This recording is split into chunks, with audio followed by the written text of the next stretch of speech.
My life be like, yeah. My life be like, yeah.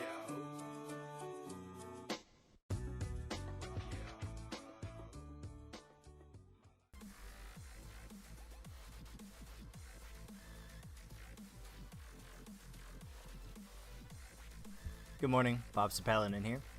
Today we're going to talk about Mythic Botanist. Now the big differences that you're going to see between LFR, normal, and heroic versus Mythic is, well, on Mythic we start off with all three bosses. And they all have completely different health pools, technically. However, they all share a health pool because every time you kill one of them, the other ones, or other one, will completely heal themselves all the way up.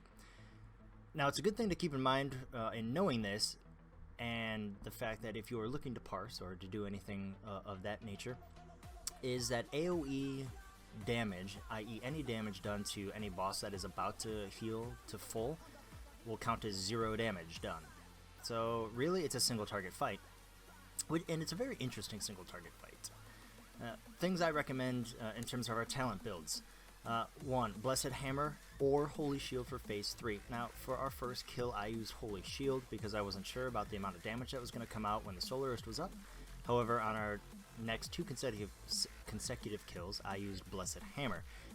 Why? Because that melee auto attack decrease is pretty good and pretty sufficient in terms of those guys whacking us in their face with their fists. We're going to use Bastion of Light, and if I say Bastion of Light, that means our level 110 talent is going to be Righteous Protector. I'll get to that in a second. So Bastion of Light, Blinding Lights, of which I hardly ever use in any of our fights except when I'm standing next to a Plasma Sphere and I just want to hit the boss and the sphere, and maybe there was a Lasher nearby. Blessing the Spell Warding, and now this is a tricky one because you want to use Blessing the Spell Warding to decrease the amount of damage that you're taking because a lot of it's magical. However, as soon as you use it, you are no longer a valid target, so it's going to be cast on a melee. And if you do it in the 3rd phase when the Solarist is up, you will make a melee guy become rooted, and when he becomes rooted, well, he's standing on every other melee guy who will also become rooted. And then every time they're rooted, another guy's going to become rooted, and then you're to wipe the raid group. So use Blessing the Spell Warding very, very cautiously. If you don't even use it at all or are not sure when to use it, just use Cavalier, because that'll help you get around in terms of the circle and where you're going to be tanking the bosses.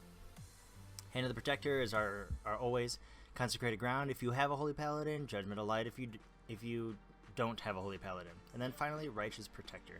So because we're going to be using Shield of the Righteous so much, and we want to be avenging Wrathing pretty much as frequently as we can versus high damage burst output, this is the best talent to use here because I want to be blocking all incoming damage, especially if I wind up catching all 3 of the boss ads, if you want to call them all 3 of the bosses, the boss eyes.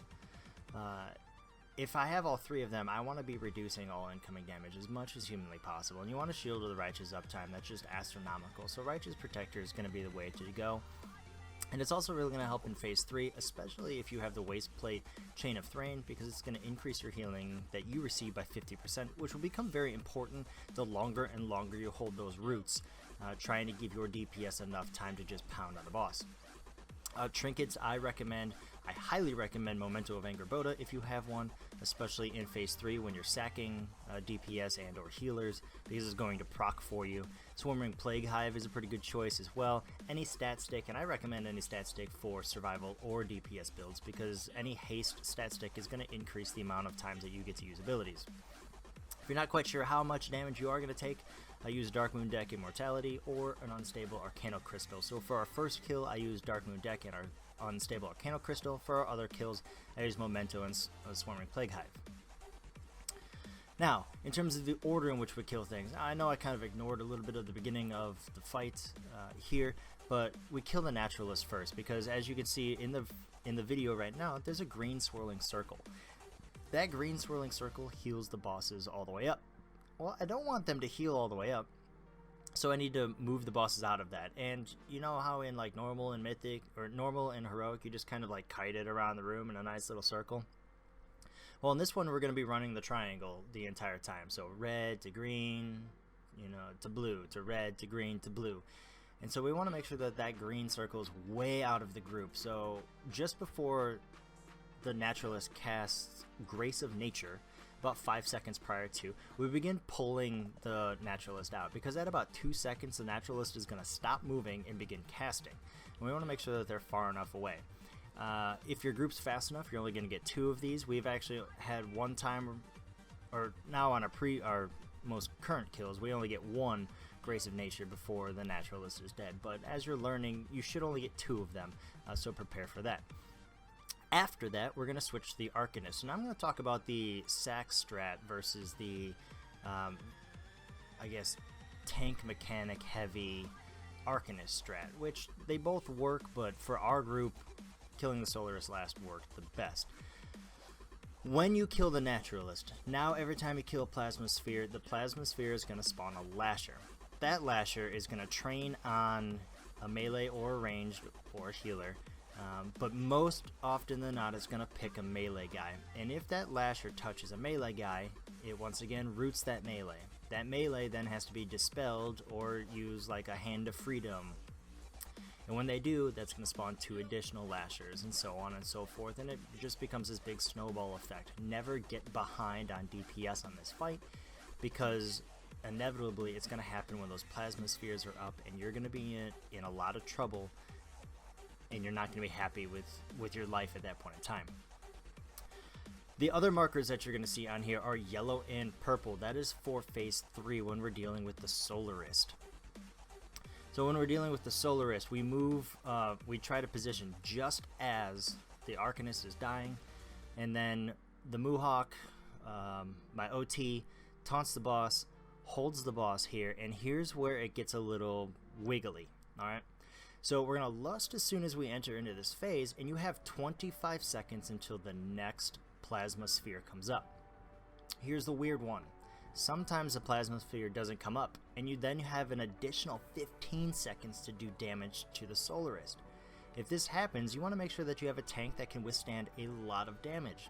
That's why in our group, we had the Mohawk be the first tank in this one, because his health pool is like 7.9 million or something ridiculous like that.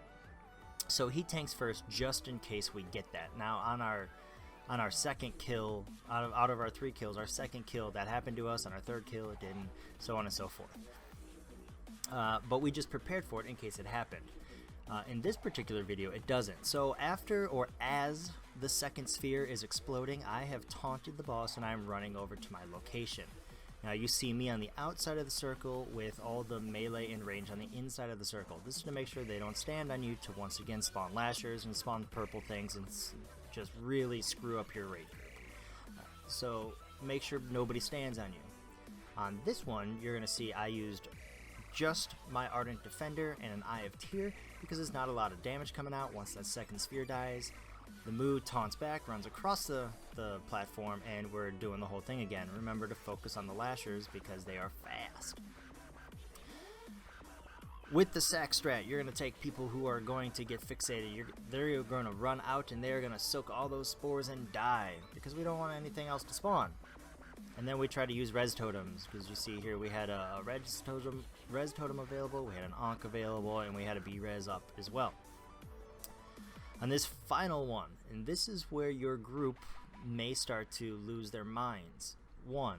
Always keep a calm voice, always keep calm actions in mind, because you're going to notice here we only beat this boss on our first kill, because you're seeing our first kill right now. We beat it with 9 people. 9 people alive. That's okay. Did the boss die? Of course it did. Did we get loot? Yep. Does it matter how many people were alive? Nope. So just keep a calm surrounding. The thing I like to keep in my back pocket is my Guardians of the Ancient Kings, because if a yellow swirly collapsing solar collapse happens on me, or for some random reason like you saw in this video, purple spawns on me, I want to use my Guardians because I need to hold my root as long as possible. And I was willing to hold it until I died on that particular spot, because there was the difference between a kill, and a wipe again. So those are things that you want to gather all around when you are fighting the boss, and when you're thinking about when am I going to use my abilities, when am I not going to use my abilities.